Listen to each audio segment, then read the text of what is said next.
Well, the Duchess of Sussex is being criticised this week for launching the debut product for her new brand amid the royal family health concerns.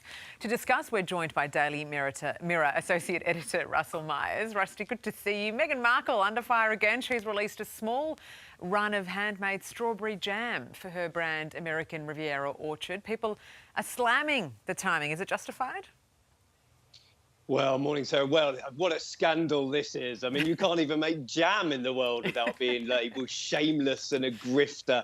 Now, listen, of course, there's a couple of things going on in the background. We've had a pretty tumultuous time for the royal family. Of course, the king is undergoing treatment for cancer, so is the Princess of Wales. So they've been pretty quiet. And yet the Duke and Duchess of Sussex are trying to make hay and jam, it would seem, because they've got a lot of things on their plate. A new Netflix couple of series, and now this new foray into the culinary world for Meghan Markle. But, you know, I think some people can be a little unfair sometimes.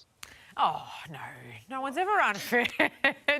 That's what happens with royal news, Rusty. Come on, you know that.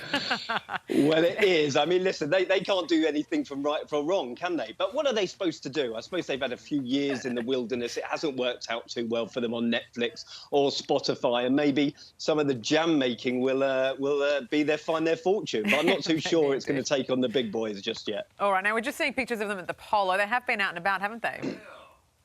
Well, they have, and this is part of the sort of new rebranding of the Sussex brand, I suppose, because we've had the sort of taking of the royal titles away from them. You know, Harry's had court case after court case. He's facing a $2 million bill for his latest court case. He's lost the latest round of his UK security row with the British government. So, you know, there's a lot of pressure on their shoulders. But we've seen them at the polo. We've seen them, you know, giving jams out to Meghan's friends. They're all posting it on social media. However, she's only made 50 jars at the moment, so I'm not too sure it's going to be bringing in the big bucks anytime soon. Not very hopeful then. I want to hear how much she's selling each jar for. All right, Russell, thanks so much for joining us today. Appreciate it. When I like to relax and get connected with the community, I think the polo is the perfect place, Sarah, don't you reckon? Absolutely. Hey, what?